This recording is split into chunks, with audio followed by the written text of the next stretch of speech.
let's talk about some players who could lose some value, Matt, and then potentially become early season buys for us because of a questionable start or maybe even a poor start. You went through rankings and looked at ADP and started looking at this early season NFL schedule. And there were a few teams that really jumped off to you. If there's one team that you thought maybe these guys could create a window for dynasty managers to get some value in week 2 or 3, who are those? What team is that? Yeah, there's a few teams that I think fit this bill, but the Jets are the ones that really kind of stick out to me. First 6 of their first 9 games are against top 10 pass defenses. But the good thing about the Jets is that their fantasy playoff schedule in week 15 to 17 is fantastic. It's the Lions, Jags, and the Seahawks. The Jets look like they're going to struggle early on, which to me represents a buying opportunity for some of these players that we like so much in Dynasty, whether it's Breece Hall or Michael Carter or the rookie Garrett Wilson, who has been pushed down a little bit with some of the Zach Wilson news, and Elijah Moore, who we loved after his rookie season, might struggle early against these top pass defenses. So they're a team specifically that I'm going to be looking at and, say week 3, 4, 5, somewhere in that range after they've had a few bad games to maybe scoop some value on. The next team on my list was the Dolphins. They open with the Pats, the Patriots, the Bills, and the Bengals, so 2 tough divisional matchups against the Pats and the Bills, and then they follow up with the Bengals. And the Bills and the Bengals are both top 10 pass defenses. So we talked about Tua a little bit earlier. Maybe he struggles a little bit early. Maybe Waddle and Tyreek struggle a little bit early. So those guys I'd be looking to target after the first few games of the season. I think Tua would be a strong target if he starts out slowly, because I don't think there's much of a chance at all of him losing his job. So there's security in that. Plus the fact that we do expect that schedule to get a little easier after the first month or so. And then Chase Edmonds would be the other player I would be targeting there. Assuming there's a slow start. And honestly, I would be fine targeting him right now before the season starts, because I think he's already being undervalued. And if they do get off to a slow start, that could get even more reasonable. I got one more. It's the Falcons. They open up with maybe 2 of the roughest defenses in the entire league with the Saints and Rams. Both are top 10 pass defenses. The Saints were actually top 3 in DVOA in each of the last 2 seasons. And if you're not familiar with DVOA, basically it's an efficiency metric that we use to compare plays against the average play. So if it's, let's say you have a DVOA of 10%, it means you're doing 10% better than an average team on that particular play.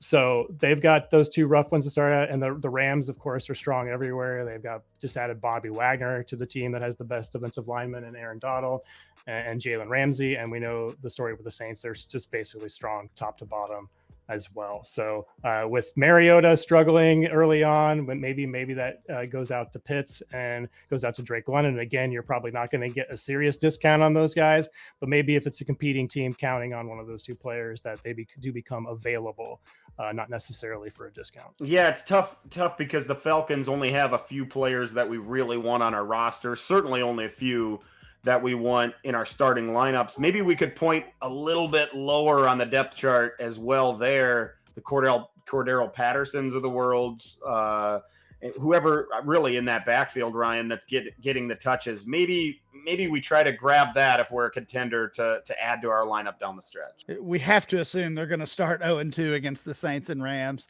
That would be the obvious assumption. Maybe that rookie quarterback becomes the target because they're going to want to see what they have in Desmond Ridder. I do think Mariota gets several starts in, maybe half the season, but the closer we get to Ridder playing in a game, obviously the more expensive he's going to become. I saw a tweet, I wish I remember who sent it, I'd give him credit, about the Bears opening schedule. They get the 49ers in week 1, and then follow up with the Packers, who have a very improved defense as well. So if we're going to talk about players who could potentially lose a little bit of value, I know David Montgomery, he's really a black eye kind of on a lot of dynasty managers rosters. We like to have his points in our lineup, but he's a declining value, right? And I hate to say that about players, but it's the truth. and he plays on what is expected to be a poor team.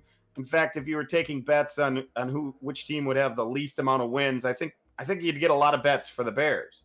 So you're not going to get a big discount on Justin Fields in Superflex leagues. You might not even get a discount on Darnell Mooney or Cole Kmet for that matter. But David Montgomery is a guy that people don't love having on their roster already. They want to move on from already in the preseason. If he starts off slow, a contender could swoop in and grab him as an RB2 or RB3, because in the following weeks, when he plays the Texans, Giants, and Vikings, things could be looking back up for Monty. We've already seen a value loss with him. Actually, from August to September, looking at our ADP, and that September ADP will be on DLF very soon. Montgomery was the second biggest loser in value among the top 100. He's down 22 spots from August to September, so nearly 2 full rounds. Now 73 overall. So we've already seen the value loss with Montgomery. And you're right, Dan. If they start out 0-2, which would not be a surprise by any means, we could see even more value drop for Montgomery.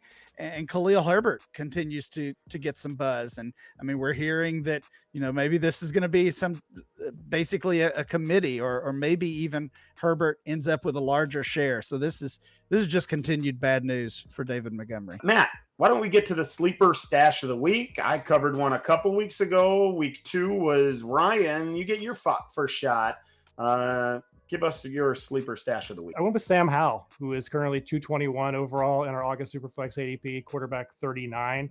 And this is a player who, entering his junior season, coming off of that great sophomore season, we were thinking about as one of the top quarterbacks to come off the board in the 2021 draft, and that, the 2022 draft, and that just didn't happen. It didn't materialize, and that's possibly because of this more disappointing, I guess you can say it's a disappointing junior season compared to what he did as a freshman and sophomore, when he averaged 3,600 yards passing, 34 touchdowns, only 7 interceptions each of those seasons. So now he's only behind Wentz, and we know the story with Wentz. He has these hot streaks, but he certainly can completely blow up a team, as he did with Indianapolis at the end of last season, prevented them from getting into the playoffs. So Sam Howell's been, kind of had a little bit of a slow start his first 2 games in the preseason, 145 passing yards, but he did have 3 for 19 and 2 rushing touchdowns in that first game. And then the second game, only 122 yards and an interception. But then that third preseason game, they really let him go and play most of that game.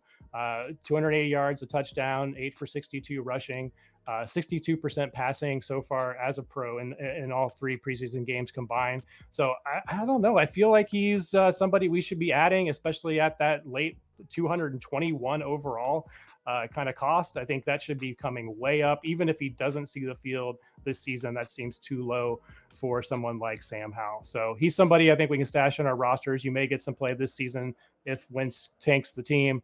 And if not, I think you'll at least see him be in the conversation to compete for a starter in year 2.